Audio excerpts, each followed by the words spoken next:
Merci. On a jugé bon de pouvoir saisir ou visiter Pasteur Claude Pongombola de l'ACK de Sansou. Nous sommes là à Kimansé, qui est précisément à Kinshasa. Pour tous ceux qui nous suivent ailleurs, nous sommes à Kinshasa. Là où nous avons déjà, c'est en quelques cas de corona et des cas de décès déjà. Nous allons directement aborder ce sujet avec le pasteur, qui vous allez découvrir qu'il avait reçu le message des mois avant que la situation s'empire. Bonjour pasteur. Bonjour bien-aimé, bonjour homme de Dieu. Très content d'être à ce rendez-vous, un rendez-vous très important, parce qu'aujourd'hui, si ce n'est que Dieu qui peut donner la solution à la situation de Covid-19, je ne sais pas qui autre personne peut faire mieux. Qu'est-ce que vous faites comme analyse par rapport à la situation actuelle? Oui, merci de m'avoir donné l'occasion de parler à ces sujets. Vous savez, la situation qui prévaut aujourd'hui dans le monde, c'est une situation très difficile, très désastreuse. Une maladie qui a emporté plusieurs vies humaines. Et je sors de mon silence pour parler. Ici, je voudrais te dire, je ne suis pas un opportuniste. Dans le message que je voudrais donner, ce n'est pas par opportunisme, mais je voudrais donner ce message parce que c'est Dieu qui me l'avait dit bien avant que cela n'arrive, ou bien avant que cela atteigne ces proportions que nous voyons aujourd'hui. Alors, vers le mois de janvier, au début du mois de janvier, nous ici à l'ACK, le Sansou numéro 67, dans la commune de Kimbaseke, nous avions baptisé cette année une année du travail. Vous savez, lorsque l'année débute, tout homme de Dieu cherche à donner une vision pour l'année. Alors moi, comme pasteur, comme étant visionnaire de cette assemblée locale, j'ai demandé aux enfants de Dieu que tout un chacun devait travailler de manière spirituelle et de manière physique, parce que même notre Dieu, c'est un travailleur. Dieu a travaillé pendant 6 jours et il a achevé son œuvre le 7e jour. Il s'est reposé le 7e jour. Donc le repos vient après le travail. J'ai dit aux enfants de Dieu, nous devons travailler parce que la Bible dit les précieux trésors que Dieu donne à l'homme, c'est son activité. Que celui qui ne travaille point ne mange point non plus. La Bible dit encore, tout travail procure l'abondance. J'avais parlé sur l'abondance, j'avais expliqué aux enfants de Dieu comment est-ce qu'ils pouvaient sortir de la précarité ou de la pauvreté. Ça, c'est le 31 décembre.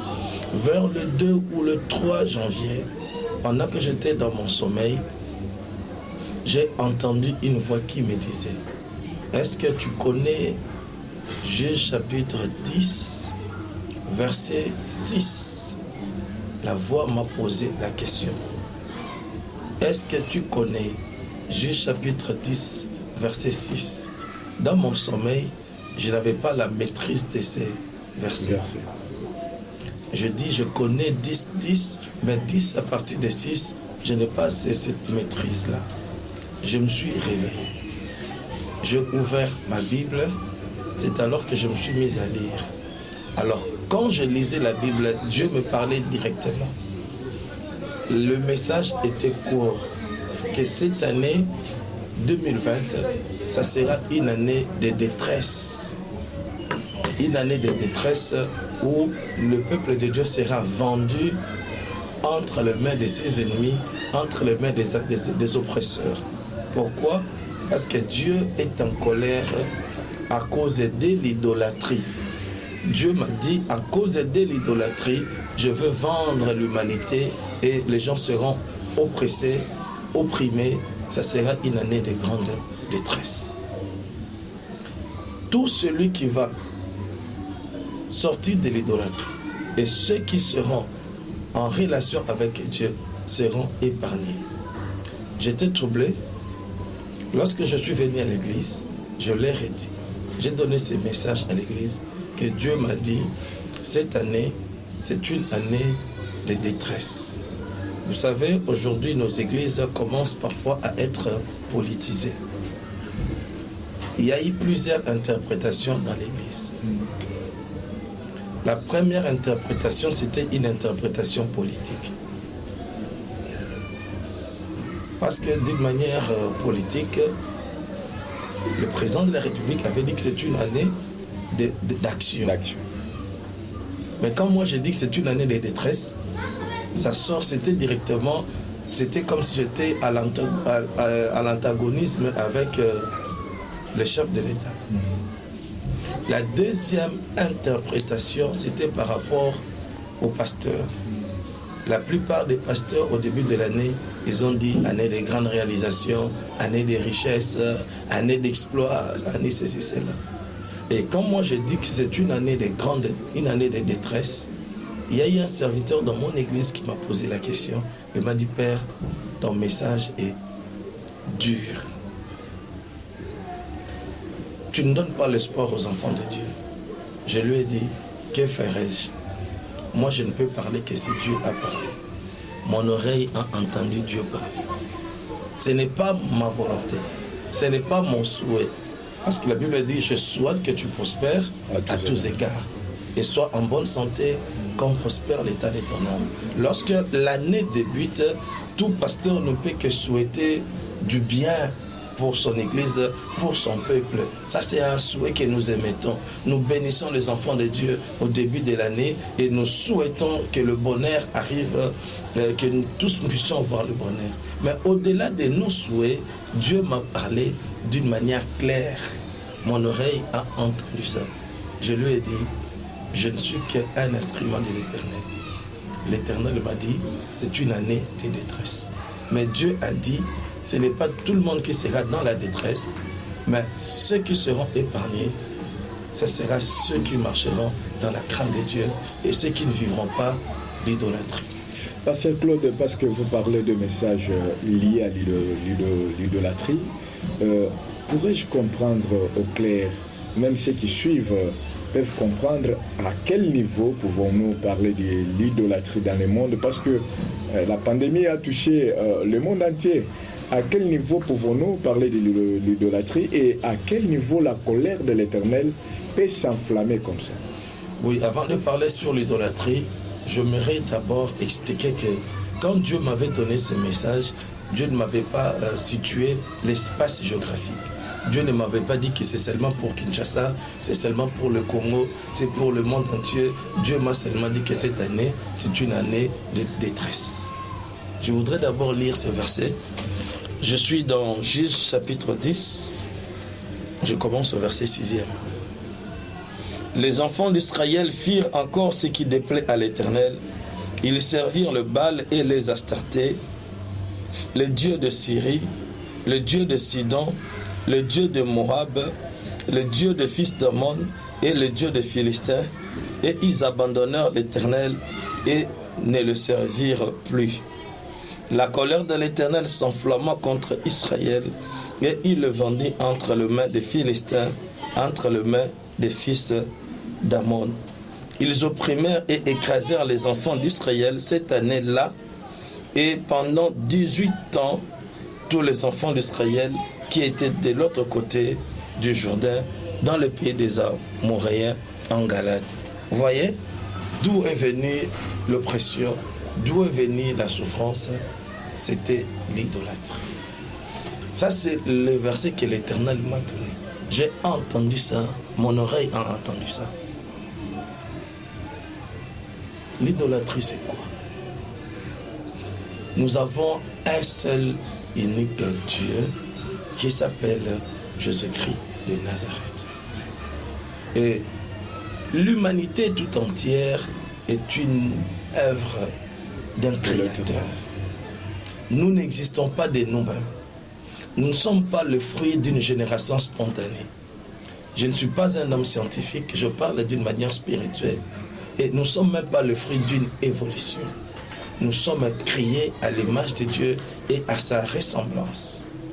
Et l'homme a été créé pour adorer Dieu, rendre à son Créateur les hommages qui lui est dû.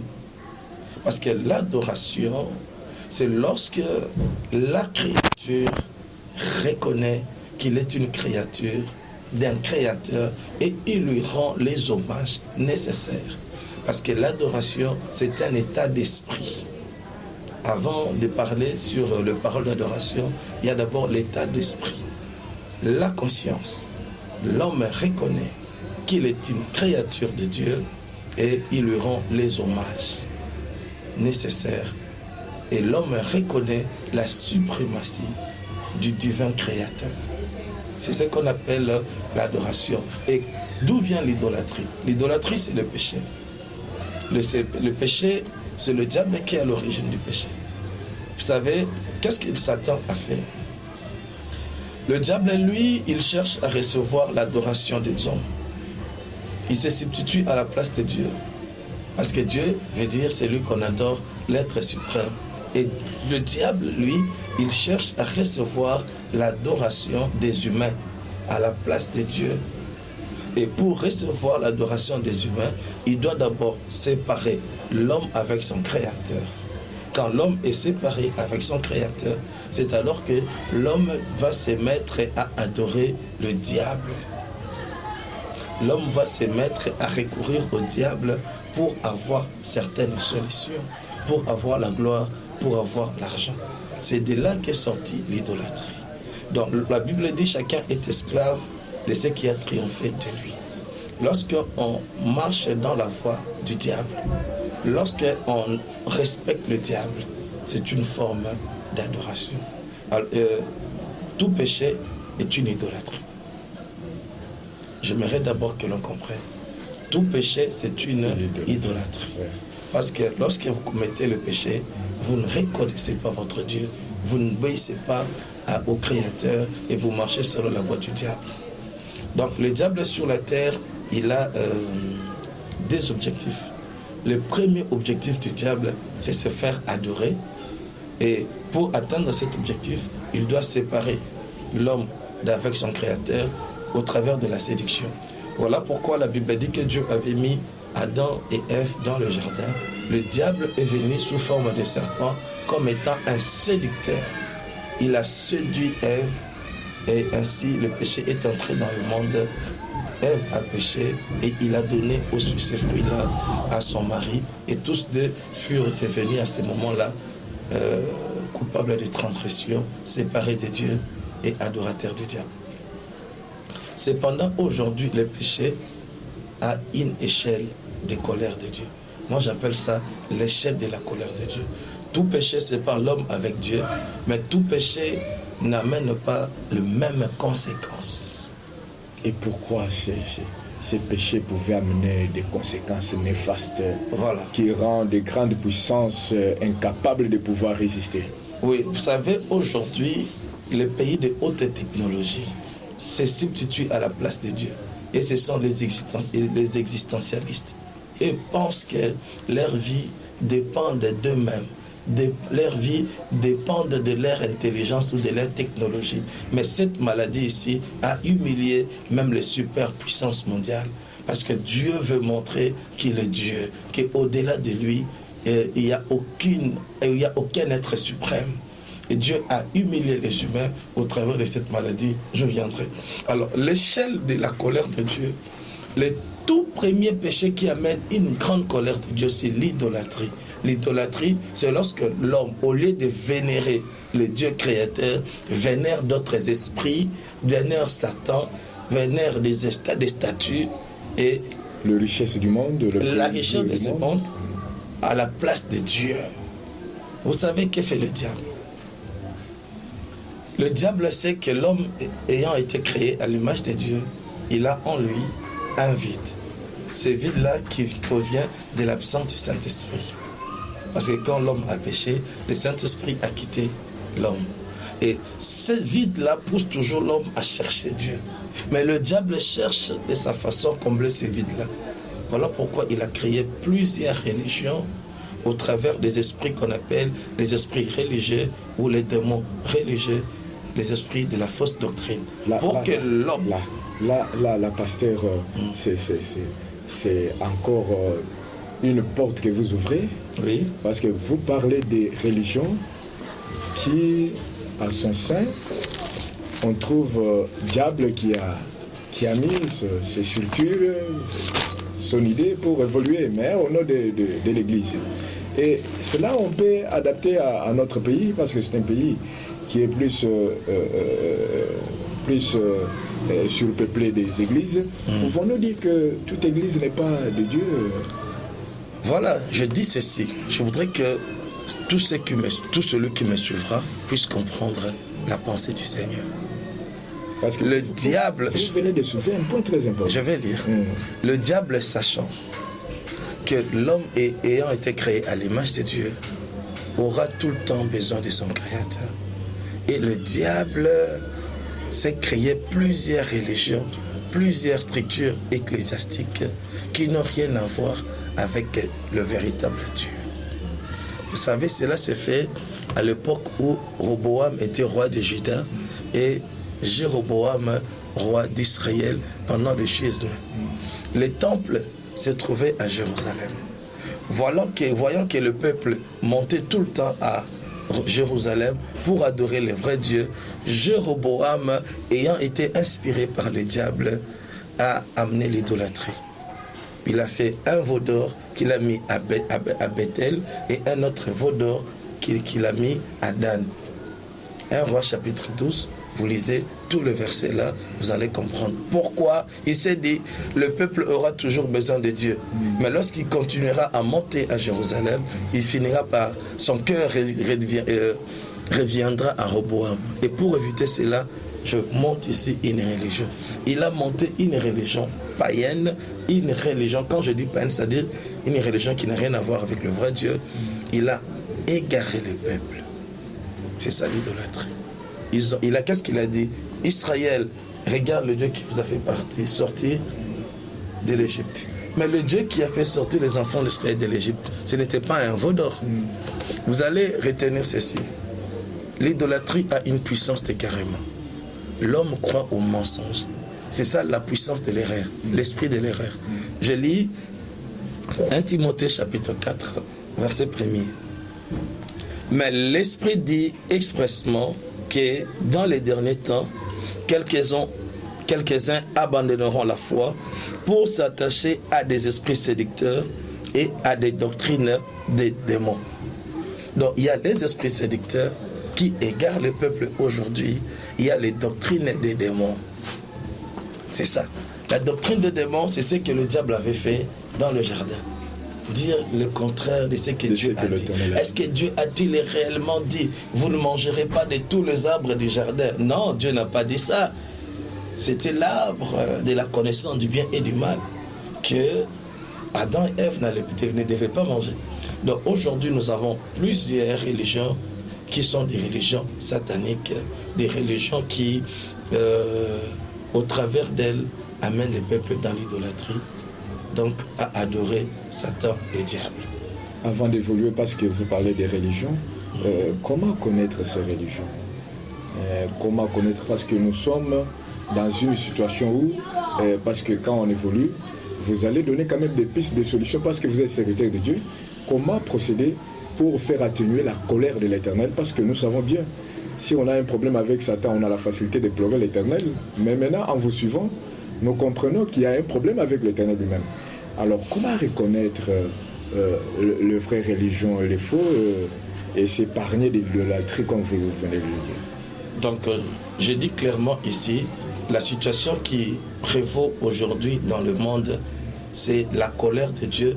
C'est Dieu qui a vendu l'humanité au diable pour être frappé. Donc, c'est Dieu qui a vendu l'humanité au diable. Donc, c'est un esprit mauvais venant de l'Éternel. C'est comme ça que j'appelle ça. Et la cause, c'est l'idolâtrie. Mais j'étais en train de faire d'abord une échelle de l'idolâtrie avant de donner les remèdes. Même quand je parle des religions, je me tiens là. Comment reconnaître parce qu'aujourd'hui, c'est tout le monde qui commence quand même à se réveiller. C'est dire qu'on peut prier, mais si on se retrouve toujours dans le même structure, on implore l'Éternel derrière des veaux d'or et des choses comme ça. Bon, bien que cela ne soit pas notre sujet, ce n'est pas notre sujet, je voudrais rapidement donner comment reconnaître une fausse religion. Toute religion parle de Dieu. Toute religion parle du médiateur entre Dieu et les hommes. Toute religion a un message du lieu saint. Toute religion a un message sur la vie après la mort. 4 messages d'une religion. Il y a toute religion parle de Dieu, du médiateur des hommes entre Dieu, le lieu saint, et ensuite la vie après la mort. Et la saine doctrine, qui n'est même pas une religion. La saine doctrine, c'est une vie de relation entre Dieu et les hommes. Dans la saine doctrine, notre seul, l'unique vrai Dieu, le Créateur, il est unique. C'est Jésus-Christ de Nazareth. Le premier point. Notre seul, l'unique Dieu, c'est Jésus-Christ de Nazareth. 2. Celui qui a réconcilié Dieu avec les hommes, c'est le même Jésus-Christ, qui n'est pas un prophète. Ici, si vous lisez 2 Corinthiens chapitre 5, verset 19, la Bible dit « Dieu était en Christ, réconcilia le monde avec lui-même, en n'imputant point aux hommes leurs offenses, mais en pardonnant leurs péchés. » Donc, le médiateur entre Dieu et les hommes, c'est Dieu lui-même au travers de l'œuvre de la croix. Parce que lorsque nous disons « Fils de Dieu », veut dire Dieu dans la chair humaine. Le lieu saint. Notre lieu saint n'est pas terrestre, mais il est céleste. Notre lieu saint, ce n'est pas l'actuelle Jérusalem, la Jérusalem terrestre, mais notre lieu saint, c'est la Jérusalem céleste.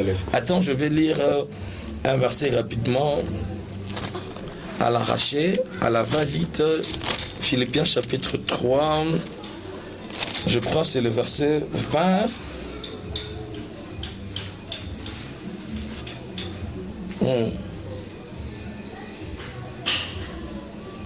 Je lis. Mais nous sommes citoyens des cieux, d'où nous attendons aussi comme un sauveur le Seigneur Jésus-Christ, qui transformera le corps de notre humiliation et le rendra semblable au corps de la gloire, par le pouvoir qu'il a de s'assujettir toutes choses.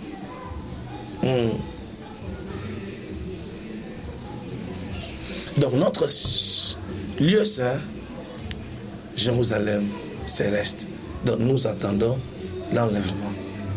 Ça, c'est le 3e point. Et la vie après la mort, nous ne parlons pas de la réincarnation, nous parlons de la résurrection. Même si il arrivait qu'un jour, je meurs dans la chair, dans la sainte doctrine, la mort n'est qu'un sommeil. Ce n'est qu'un assoupissement des yeux. Je revivrai au travers de la résurrection. Vous voyez ces 4 points. Quand quelqu'un te parle d'un autre Dieu qui est Jésus-Christ, fausse doctrine. Quand quelqu'un te parle d'un médiateur entre Dieu et les hommes, en dehors de Jésus-Christ, fausse doctrine. Si on vous parle d'un autre lieu saint, à part la Jérusalem céleste, fausse doctrine. Si on ne vous parle pas de la résurrection, convenablement à la sainte doctrine, fausse doctrine. Donc, voilà les quelques points pour reconnaître une fausse doctrine ou une mauvaise religion. En tout cas, on revient maintenant, parce qu'on part petit à petit vers la fin de cette émission, on revient à ce qui concerne l'idolâtrie, l'échelle de la colère de Dieu. La colère de l'Éternel et ce que nous vivons actuellement. C'est tellement sérieux, bien-aimé, par rapport à vous nous suivez. Suivez l'homme de Dieu très bien, parce que je le suis aussi très bien, par rapport à ces messages. Pasteur, pouvons-nous dire que cette colère signifie déjà la fin du monde, la venue du Christ, ou ce n'est que le début de l'angoisse? Je vais vous répondre. Mais je dis, il y a d'abord l'idolâtrie par rapport à la religion. Et ensuite, il y a, dans l'échelle de la colère, il y a l'usage contre nature, l'homosexualité. L'homosexualité. Pouvons-nous dire aussi que l'Italie est tellement frappée par rapport à ça? Mais l'Italie est frappée à cause de l'idolâtrie. Parce que là, c'est Babylone la Grande. Là, je suis un serviteur de Dieu, je prêche dans la vérité de l'évangile. Parce que c'est là le siège de la Babylone la Grande. Je ne voudrais pas entrer en conflit avec une religion quelconque, mais je dis, c'est là le siège de la Babylone la Grande. Comprenez ce que je dis. Il y a l'idolâtrie. Il y a l'homosexualité, l'usage contre nature. Il bat record en Italie, en Espagne.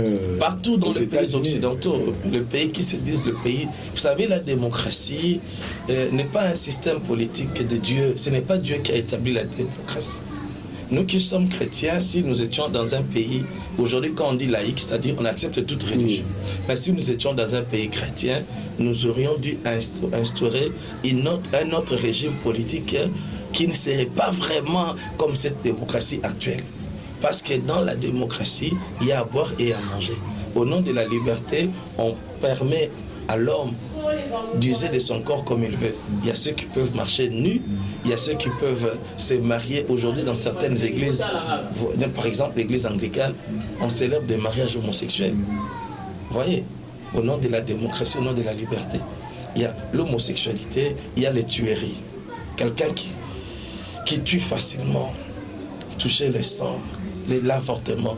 Vous savez, dans leur pays, l'avortement est autorisé. L'IVG, interruption volontaire de grossesse, il y a le sang.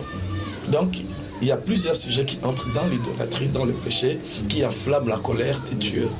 Mais Dieu m'avait dit, c'est à cause de l'idolâtrie qu'il va punir l'humanité. Voilà. Vous avez posé la question de savoir, répétez cette question.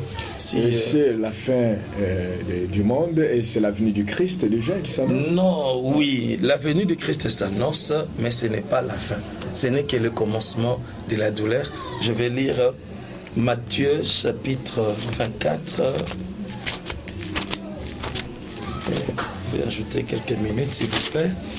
Parce que Matthieu 24, verset 8, je vais lire rapidement.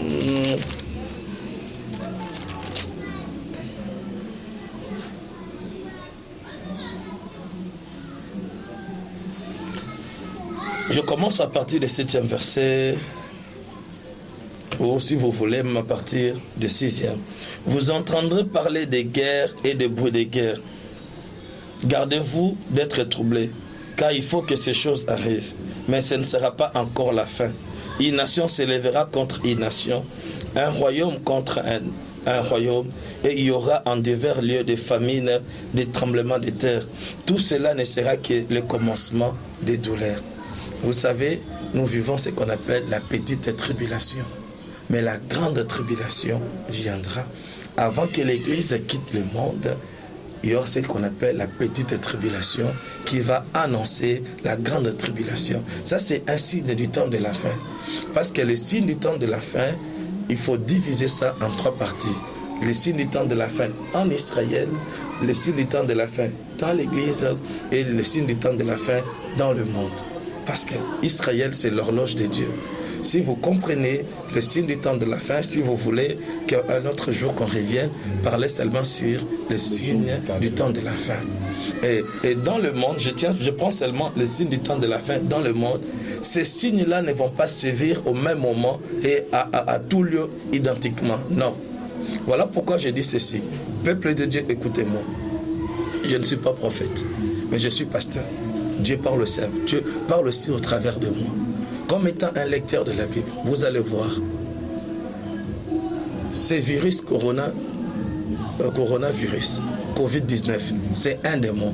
Mais c'est Dieu qui a permis, au travers de sa colère, que ces démons-là puissent pour un temps punir l'humanité. Mais ce démon-là ne va pas continuer à punir éternellement ou indéfiniment. Mais vous allez voir ceci. Vers le mois de mai, sa force finira. Et vers le mois de juin, on aura seulement certains cas isolés. Parce que vous savez qu'on allait d'ailleurs chuter par là pour dire que quand vous parlez de la colère de l'Éternel, c'est comme si vous outrepassiez le message d'autres serviteurs de Dieu qui disent que c'est un démon, il faut le brûler avec le feu, il faut les repousser loin. Mais vous parlez de la colère de Dieu. Comment faire en sorte que la colère de Dieu puisse s'apaisantir, ne puisse pas aller de l'avant, ne puisse pas continuer à ravager l'humanité? Il y a ce qu'on appelle un esprit mauvais venant de l'Éternel. On ne le chasse pas au nom de Jésus. Là, on ne fait pas les prières d'autorité. Un esprit mauvais venant de l'Éternel, on sort de cette situation par une prière de repentance. L'humanité doit se repentir. Et c'est ce que je dis, l'idolâtrie, c'est un péché. Nous devons réparer avec Dieu. À l'époque où David était roi, il avait péché la colère de l'Éternel s'était enflammée sur Israël. 2 Samuel 24. Je vais lire, je vais sauter parce qu'il y a beaucoup de versets. Je lis verset 1er. 2 Samuel 24, verset 1er. La colère de l'Éternel